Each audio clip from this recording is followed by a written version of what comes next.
Ada yang meminta untuk membongkar repeater 6 antena ini, jadi saya coba bongkar saja. Yang 4 antena tidak perlu karena tidak ada yang minta. Oke, saya coba mulai bongkar. Sepertinya ini murah cuma satu. Oke, kita lihat. Jadi masing-masing antena ini sepertinya ada colokannya. Kemudian tegangannya kalian perhatikan, ini sepertinya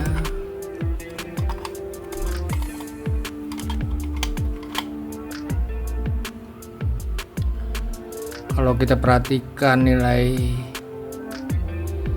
kapasitornya hanya 10 volt, artinya ini tegangannya 5 volt. Jadi bila supply kalian rusak, bisa kalian ganti pakai kepala charger saja. Oke, sederhana sekali. Ini sistem trafonya sederhana.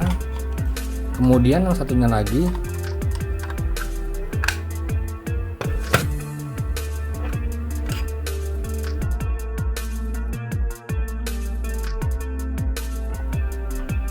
oke, boleh dibilang sama.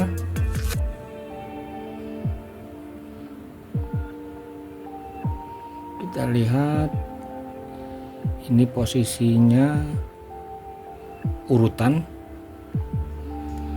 kemudian trafonya juga boleh dibilang sama, fuse nya tidak menggunakan fuse,